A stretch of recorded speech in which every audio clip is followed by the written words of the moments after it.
Dear content creator, they say that wisdom comes with experience, and I could not agree more. 9 years ago, when I started, I had no idea what I was doing, but along the way, there were definitely lessons that helped me become the person I am today and the creator that I am today as well. And so, in this episode, I want to talk about those 9 mistakes that I made so that you can learn from it and not repeat the same mistakes that I made. So, let's dive in.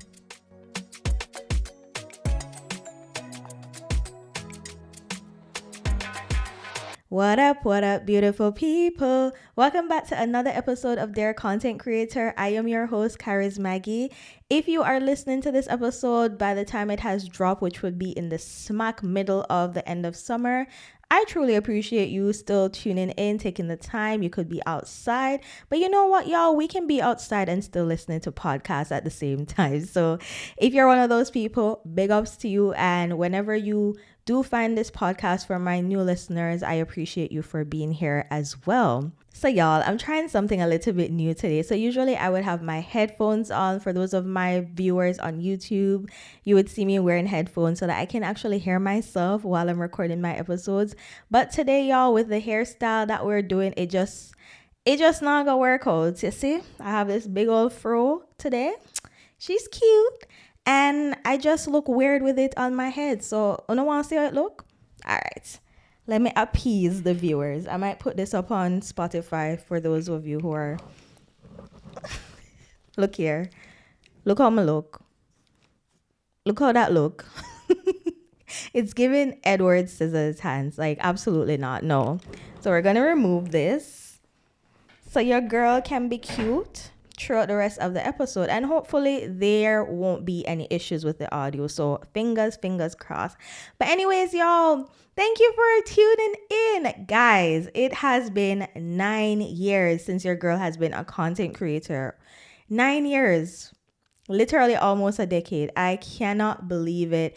And our 1 year anniversary since this podcast actually started is right around the corner as well. So we have a couple things to celebrate very, very soon.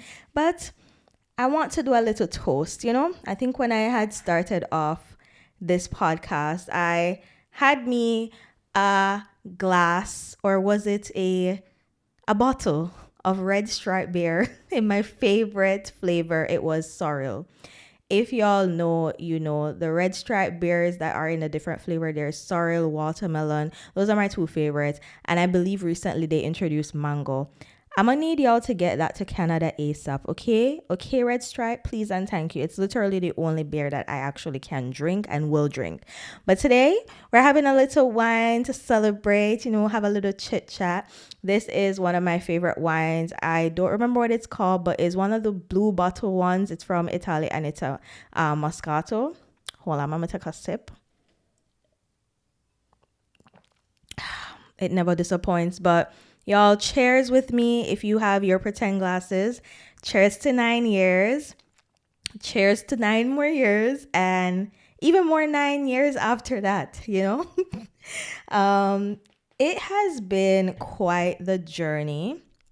And I did take some time to soak in this moment. Usually whenever I come across my content creation anniversary, I never really did anything, but this year I did something for celebrating, including the fact that I finally released the digital product that I've been talking about since probably last year.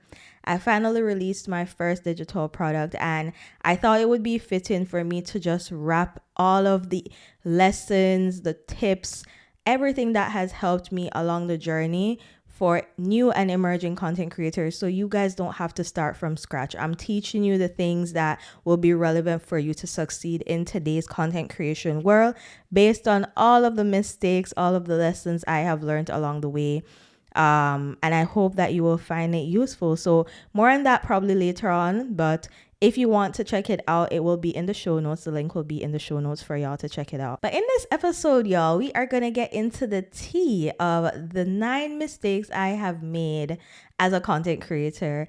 And it's kind of lessons at the same time as well, but I think it's important to admit when we have made mistakes. There's nothing wrong with making mistakes. The important thing is that you're learning and growing from them. So, mistake number one. Now, in all honesty, with this first one, when I started content creation, it wasn't this serious thing that it now is. It wasn't till the pandemic, I would say, that content creation and people getting into it even more was something that kind of exploded, I would say.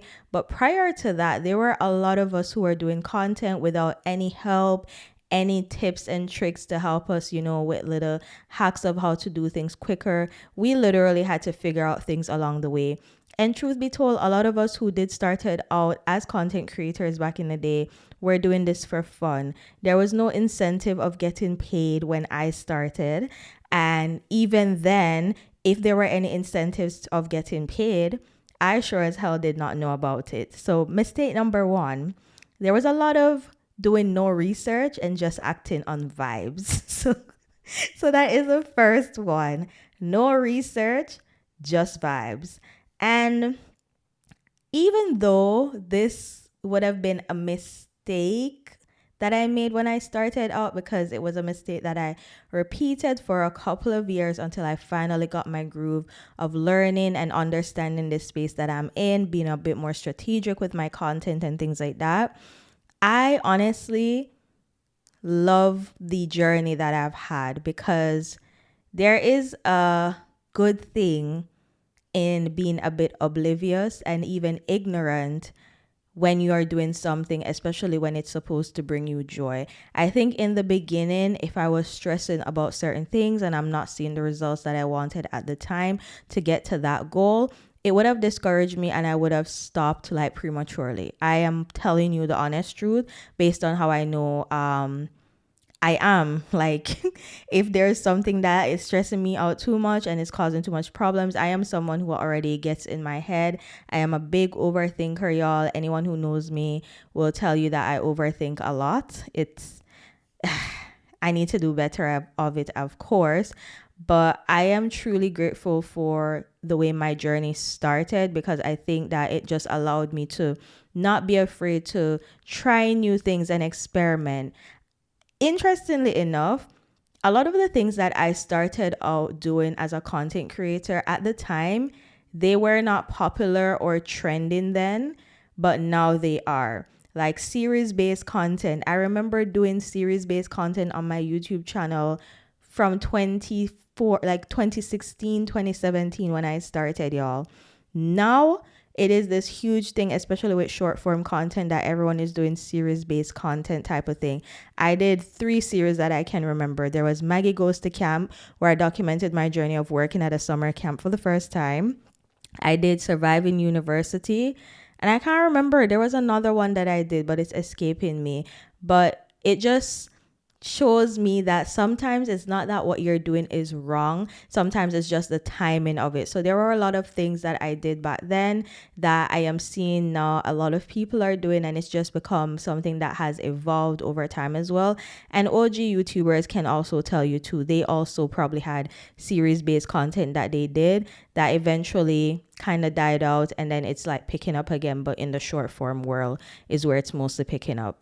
So yeah, that's the first mistake. Now, even though that was a mistake I made, there were some lessons that I learned. So what I learned from it eventually is making sure that I looked at my data. So the thing with content creation is when you just start out, you need to put out enough content for you to eventually have data for you to test and see what is working, what is not working, what you can double down on, etc. And so I think that's why I enjoyed the fact that in the beginning I was very naive and oblivious to a lot of things, because it allowed me to just play around with stuff and try new things and not allow that to stop my creative process. I think right now creativity is something that is being killed because of what the algorithms are favoring, and so everyone's sounding the same, everyone seems like they're doing the same thing. So I do miss that time of social media where you could be original and still succeed.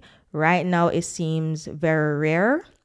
that will happen. And so a lot of people are just looking or sounding the same in their content, and it's really because, in my opinion, because of how the platforms are rewarding certain contents over others. But what I learned from this experience is to use data and my intuition to make better content.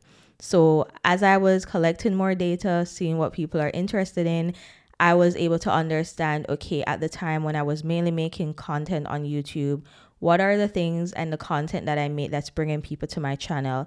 Maybe I should make more of that type of content. But also the intuition part is, I don't want to do content that I truly don't enjoy. So if it was maybe a one-off thing that I tried and I know I didn't really enjoy it, I'm not going to force myself to make content about it just because it did well and was bringing people to my channel. That can hurt you in some way, especially if that's what people ended up subscribing to your channel for.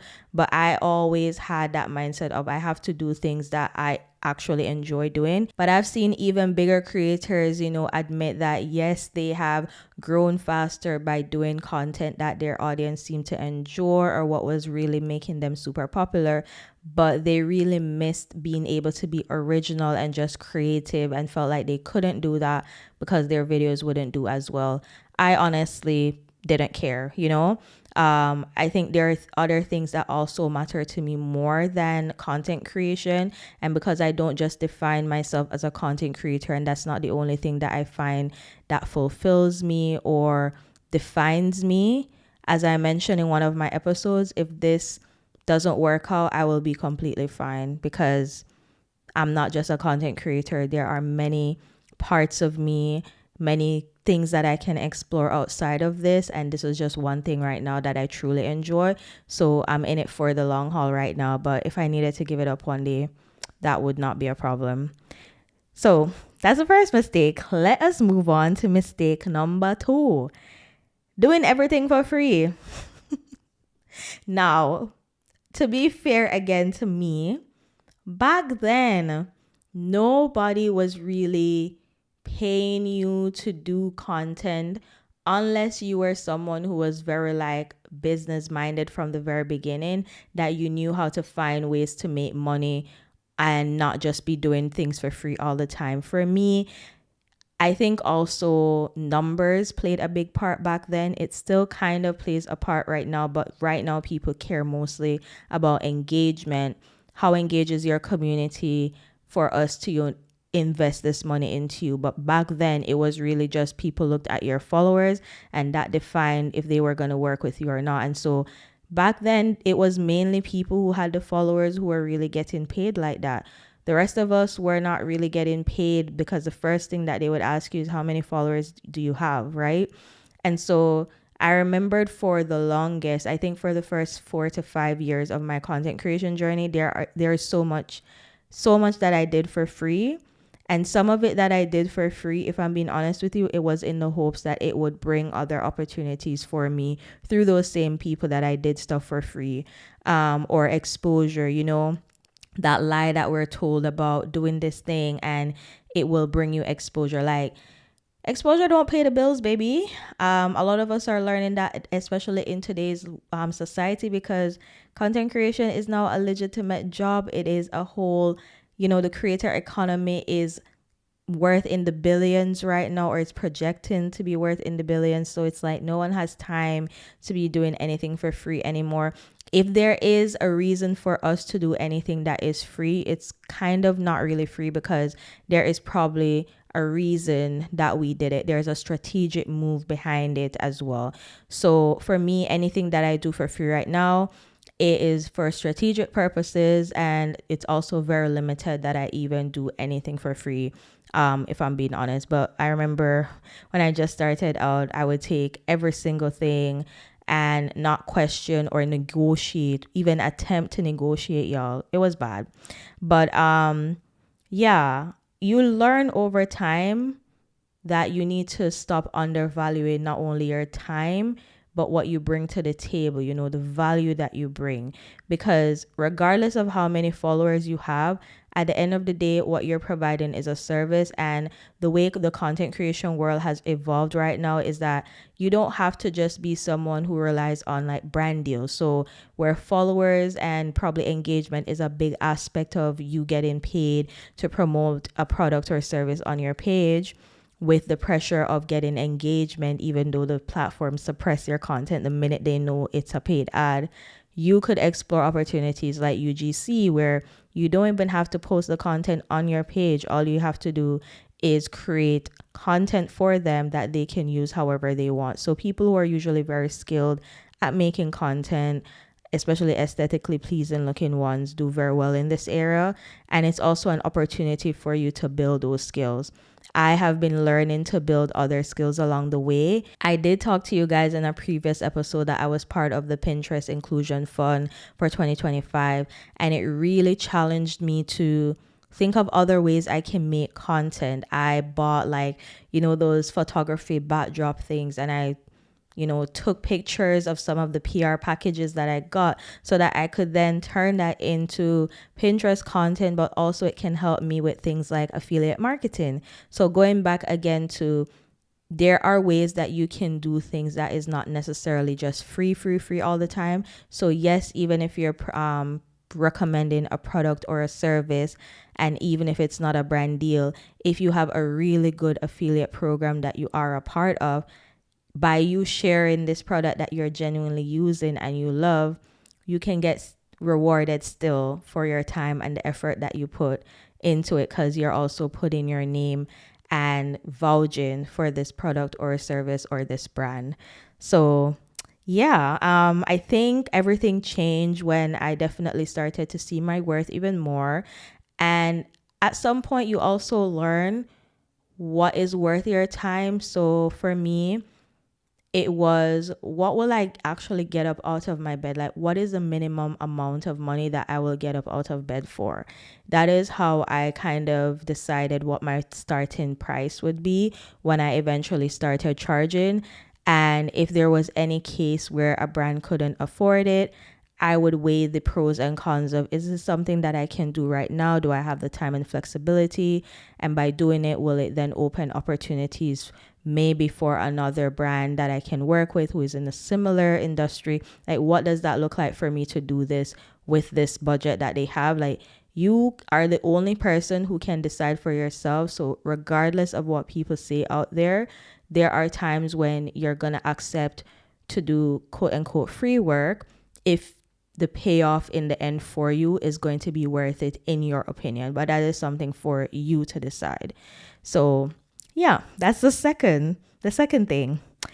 The third thing is, when I had just started out, I didn't really share a lot of my story. So storytelling isn't something that I implemented right away. And I realized that I definitely struggled with this when I eventually started making content on Instagram.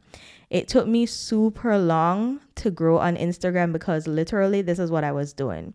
I would make my videos on YouTube, and then I would take the thumbnails and post them on Instagram and just put something like click link in bio to watch, and just expect that people would go to my YouTube channel to watch. And it's like, it doesn't work like that. Like, you have to storytell. Of course, the way that storytelling has evolved today is different from how it was done even back then. It wasn't as much effort that was required in the whole production value, but storytelling at the core has always been a part of content.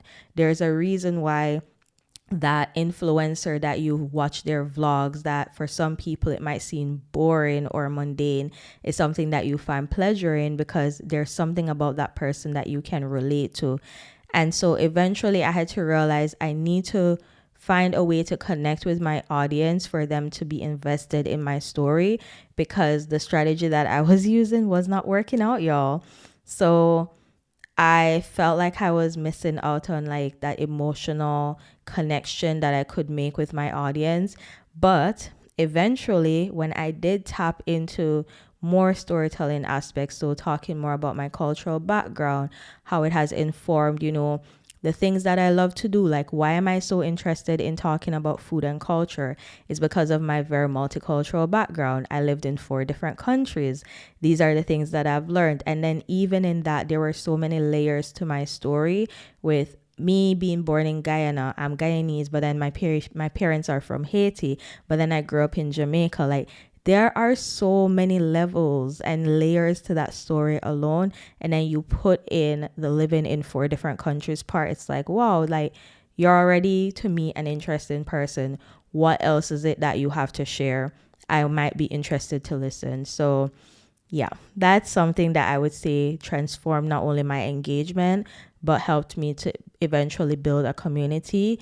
And the community that I have, I would say I'm so grateful for them, because even if they are not able to always engage with my content, they're always looking out for me. I think I've talked about this before, in how they will know that there are certain goals and passions that I have. And if they see an opportunity, they're sending it to me via DM, or they're sending it to me via email. And they're like, apply for this. Funding is one of those things that I'm looking for right now, or just opportunities to put myself out there for like hosting and moderation, or just programs that can help me with my content creation journey. And they're the ones who, if they see these things, they will share them with me and tell me to go apply. So I definitely appreciate my community so much. And I just also try to realize that there are different ways that your community can support. It's not going to always be from a comment or a like. Sometimes it's just exactly what I just described. It could be privately as well, that they're showing up for you when no one else is watching, speaking your name in rooms, things like that. So moving on to mistake number 4. The lies that we were told in the beginning that allowed these platforms to have us on this hamster wheel, which some of them low-key still have some of us on this hamster wheel, but it was solely relying directly on the platforms to make money and monetize. Like, well, that's the same thing. Monetize, make money. The thing is, when I just started out as a YouTuber, the goal was one thing and one thing only: get more than 1,000 subscribers. And at the time, I believe it was 4,000 watch hours. That was the goal, because what happens is once you reach that threshold, you are now eligible to get paid through AdSense. So whenever ads are on your videos, depending on how well your videos do in terms of views, the CPM, all of that, you're able to get a little moolah. And so that, for the longest, for a lot of us content creators, I also think depending on where you live can also determine the options and opportunities that you are exposed to. When I started making content, I was living in a little city in Newfoundland and Labrador. I was a university student. School was my main priority. The content thing was stuff that I did on the side to express myself. So I'm thinking about my future in terms of, okay, what am I doing after university? I'm trying to set up myself in terms of a career. What I went to school for is not what I ended up like doing in my career. So even that alone was consuming my life. And then adding on, as an immigrant, I have to worry about immigration processes. Like, how can I get the best job that will qualify me to eventually get my permanent residence, to eventually reach the step of getting my citizenship? So there are so many layers to what life will look like for you.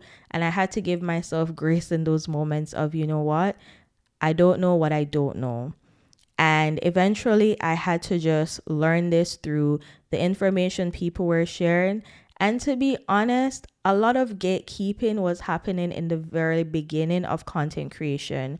There were a lot of creators who would do ads and would not disclose that they were ads. And so they would get the same kind of reaction from organic content as they would do or get with their paid content, because there was no way for you to know when it was a paid ad versus when they are just organically sharing something that they love.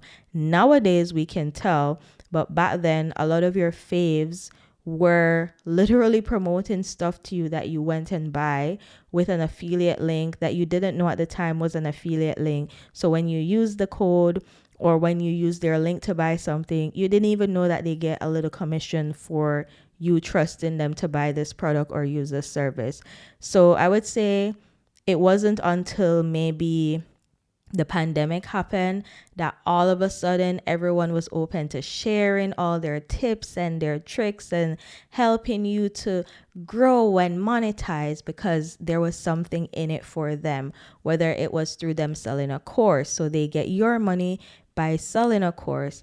And these were just the different streams of incomes too, that people were also finding ways to make money and not rely just on the platform. So for me, it was something I had to learn over time by seeing other people do it. And then when I eventually got to the point of doing it myself, it did take me a time too, because I talked myself out of it. I didn't feel like people would want to buy stuff from me or, take action in that way, because I didn't have a lot of followers. I felt like certain things only worked for specific creators based on their followers and things like that.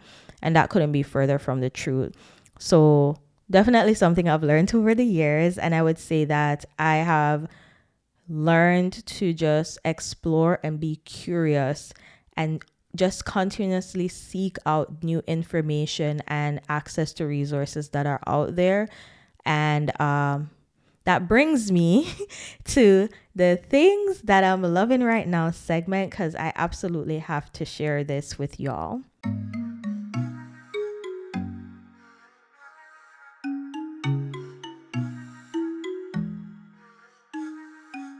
Since we're on the topic of talking about monetizing without relying on platforms, right now, something that I am absolutely loving is this platform called Beanable, and it is basically a platform that allows you to list your recommendations for things that you're loving.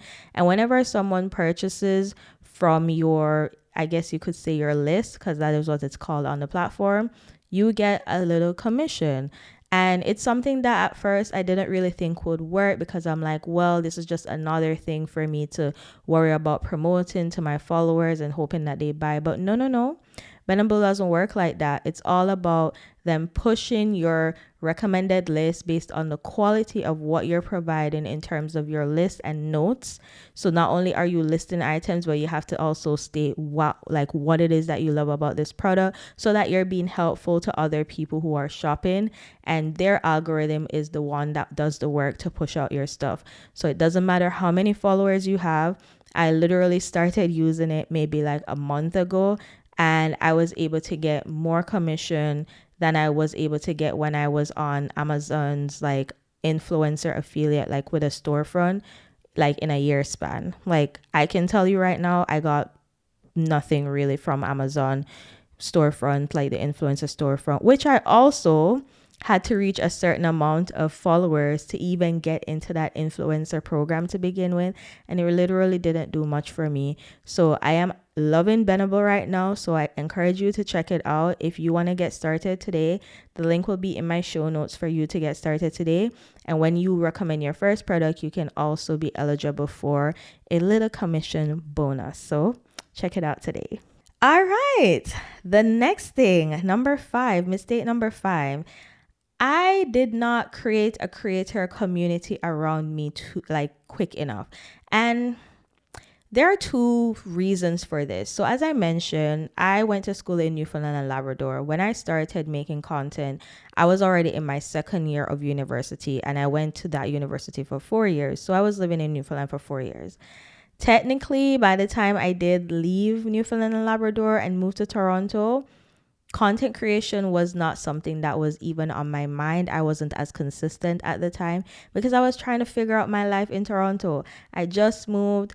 Whatever plan I had initially when I came to Canada had completely been null and voided now at this point. So I made the decision to just finish out my degree, get my bachelor's, and I moved to Toronto to figure out my life, which included not only my career, but literally everything, immigration, etc. So content creation wasn't really something on my mind. And by the time I was starting to get settled, I'm going to events to network for professional purposes mostly, the pandemic hit and we were all inside. And so it wasn't until I would say 2020 into 2021 because everyone was online, people were more receptive to, if you sent them a DM, they would actually reply, and you're making these online connections. That was a time that I was truly making connections with people, some of whom I'm still friends with to this day. And so that horrible event that happened during this time where the world was turned upside down is what I would say allowed a lot of us to really tap into community. And it's sad that it took an event like this to really do that and, open up people's mind to be more receptive to connecting with people. But that is how it happened for me. So I wouldn't say it was so much of a mistake. It's more of it just wasn't a priority for me because I also didn't know where to find other creator friends. What I did also as a content creator, I didn't really know how to describe it because at the time it wasn't really something that everyone was doing. So not everyone could understand. So even the reactions I would get from people back then compared to now, when I say I'm a content creator, it was very different. People looked at you weird back then. Now it's like very cool. Everyone wants to do it. You see people are more interested to talk to you when you mention that you do content. So it's very interesting to see the shift. But I can say that today I do have a pretty solid community around me, and I am grateful for those friends that I have, because not only are we friends in terms of understanding how each other are, coping and struggling with content creation from time to time, but we're there to support and motivate each other to keep going. And outside of content, we also just discuss life as a whole, and we're there for each other. So building a community that allows me to not feel isolated, because this content creator environment can be very, very isolating. Number 6, we're powering through this, y'all. Posting inconsistently without a content strategy. This was definitely one of the mistakes that I made. Yes. Adding that with, the number one mistake that I made where I posted with vibes, no research, all of that. This was also one of them. And I mainly realized that with YouTube. It's still even something that is happening with me today where I am not super consistent year round on YouTube on my main channel. I can't really tell you what it is. I feel like sometimes because of how things are shifting in my life, sometimes I feel like the content has to also reflect those changes that are happening, because I'm not able to do content the same way that I was when I was in university, for example. If I have moved to another area, if I'm working, I don't have a full-time job, all of that is going to affect the way I can show up with content. So even with this podcast, for me to stay consistent, I made a decision to just be bi-weekly so that I am setting realistic expectations for myself. So what I have learned through this inconsistent, posting and not having a strategy, because I noticed that when I don't have a plan, it derails everything. Once I have a plan in place, things go smoothly. Like, honestly, it goes so smoothly. So I try to keep that up, but I won't lie, sometimes your girl slips back into the bad habit. But yeah, that's just something that we all have to learn how to develop. It's that discipline. It's like going to the gym. You don't want to go to the gym every day, but you make the effort to go. You push yourself to do it because there's an ultimate goal that you have, whether it is to lose weight or to stay in shape, whatever the case might be. You're doing it not because you enjoy it all the time, but it's that goal that you have for this higher purpose. And that is how I kind of look at content. I don't want to have to be recording a podcast episode right now at 12 in the morning, but that is what I have to do because that's the commitment that I've made to this based on my schedule as well. The evenings or the late nights like this, when it's more quiet, is when I can record my podcast episode. So it's a life that I chose, and I'm learning how to navigate and just make it work for me. Number 7, I don't know if this is something that really applies to me per se, because I've never been one who tries to be on all of the platforms at the same time. But trying to be on every platform at once, I think it would mostly apply to after the pandemic happened or during the pandemic and all of these new platforms were just popping up left, right, and center. You kind of get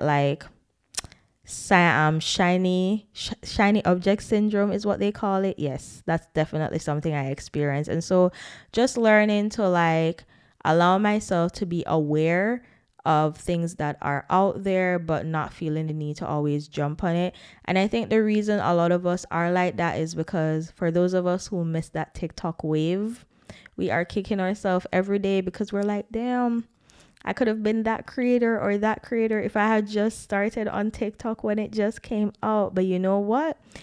You never know what actually would have been the case. So we are making these assumptions based on what we now know. But at the end of the day, it's like, hey, you wouldn't have known, to be honest, until it actually happened. So for me, it's mostly learning how to prioritize what is important. So when I had my Pinterest program that I was a part of, there were certain requirements that I had for the amount of pins I had to do. That was like, the focus for me for like a month. I'm not going to put as much effort in other things that at the time are not, like, you could say, not a huge priority, especially with my limited bandwidth. So when I did start out, I think I started out the best way, which was I started on one platform, did that for a couple of years before I expanded to another platform. And then from that platform is when I made the decision that, okay, cool, let me explore this other platform. So right now you could say I'm actively available on 4 platforms. So YouTube, Instagram, Pinterest, and TikTok are the platforms that I frequently use today. I would say though that I'm mostly active right now on Instagram because I feel like although they be playing games sometimes, it's probably the most, accessible platform, because if I don't want to do a video, I can like on my feed, like a reel, or just posting anything on my feed in general, I can still find a way to connect with my followers by doing story posts. There would be times where I don't post on my feed, but I post it on my stories, and I'm getting engagement with my followers that way. So it's just about balance and priorities, and you're the person who has to determine that for you, of course. So yeah, number 8 is I did not treat content creation like a business. And to be fair, it's because at the time it wasn't really a business. And if it was, those who were treating it like a business were gatekeeping. They were not spilling the tea of how they navigate this. They just made it look like, oh, we're just out here having fun, making fun videos, but behind the scenes, they had whole teams and managers and people helping them with strategy and all these things. And then you here, so oblivious and naive, are thinking that you can get the same results that they have by just doing this thing for fun, not knowing that there is a very big strategy behind everything that they do. And it's because they think of it as a business first so that they can continue to make strategic moves. So yeah, that is definitely something that I made a mistake with. And it's not even just about monetizing, y'all. It could just be that you're not paying attention to your metrics. What are your metrics telling you so that you stop wasting time on one specific type of content and you can just put your focus in another kind that could probably give you the results that you're looking for, like different things like that. But also like just budgeting, like if you know that this is a business and you have overhead costs, what are the ways that you can make money, and what would your expenses look like so that you know what monthly revenue or quarterly or annual revenue you would need to run this. And so even right now, it's something I've been exploring even more to see like, what would this look like for me to do it full time? How much money would I need to be able to do this full time? And is it something that I think I could do? These are questions that I've asked myself and things I've been putting in place to make that decision when the time comes. So let's just say that. And number 9, y'all, which is the final mistake that I made, is I just doubted myself a lot because I would compare myself to other people. And so that self-doubt that I had would prevent me from making certain moves, whether it's a content idea, a project I wanted to do, or in this case of me trying to put out this digital product for so long. Imposter syndrome was one of the reasons why I didn't for the longest. I psyched myself out and told myself that it would be pointless. Who's going to buy all of these things? So I'm really hoping, y'all, that you're learning from everything that I've been sharing on my podcast as best as I can. But I want y'all to know that this digital product that I poured my heart and soul into for the past, like, I've been working on this since last year, maybe November. The idea came to me to do, and I said, you know what? I know I want to create something that will be useful for new and emerging creators, that will help them not feel like this is too difficult to do. Because I'm not going to lie to you, content creation is hard, but there are ways that it can be easier if you at least have a guide, the foundation for you to start. So you don't have to start from scratch in knowing how everything works. And that is what I beautifully put together in this guide of mine. It is called From Zero to Creator Hero, the ultimate beginner's playbook for content creation success. And it has worksheets in there. There are activities for you to really take the time to evaluate who you are as a creator, but also how to strategically think of the content that you're making and your audience. So there are a lot of activities in there. I made it super interactive for you, so it's not just me blabbing about everything that I've done, but I want you to also take time to reflect on yourself, asking yourself the question of why you even want to do this in the first place. I would say it's really something to help you with your mindset shift so that you can take that step that you need to take in putting out the damn content and doing the damn thing. But we're putting on content with strategy and purpose. You know, we're not just posting with vibes, you know, it's a purpose. There is a strategy behind it to take us to the next level of that higher goal that we have for ourselves. Because it's 2025, baby. We don't got time to waste any time and effort and all of that. So if you would like to get your guide today, the link is going to be in the show notes for you to purchase. I look forward to any of you who purchase, and especially any feedback, y'all. I would love to know if you did end up purchasing, any feedback you have to provide, how we can improve, you know, some of the resources that were in it. This is my very first one. And so as one of my friends told me, Maggie, just put it out there and see how it does and move on to the next thing. Don't lament on it too much and, you know, give up if it doesn't work out. So shameless plug, y'all. Not so shameless plug. I truly guarantee you won't be disappointed with this. I feel so proud of it. And it's my little baby. And I'm putting my baby out there for y'all and hoping that it will, you know, help you along your journey. So we are going to wrap up this episode, y'all, with the Dear Future Me segment. If you're new to the podcast, this is a segment where I reflect on the end of some of my episodes, sharing a letter to my future self. And I want you to also take the time to write a letter to your future self as well. So, Dear Future Me, as I reflect on these 9 mistakes from the past 9 years, I want you to remember that every stumble was actually a step forward. Current me is proud of how far we've come, and I'm excited to see what lessons are waiting ahead. As always, y'all, thank you for listening to me blab. I hope that you found it insightful. And you know what? I want y'all to share with me, what are some mistakes that you made as a content creator? This is a safe space, y'all. Let us share together in the comment section. And also, if you're listening to this on Spotify, you are also able to leave comments. Only Apple, I believe you're not able to leave a comment on specific episodes. But y'all, if you love the podcast, please rate it. All right. Rate the thing. Rate the podcast. If you like the podcast, if you've been listening, go ahead to your favorite platform that you listen to your podcast and rate us so that we can get ranked. If you want your girl to do well with the podcast, if you want me to keep going, you have to let me know so you like it. All right.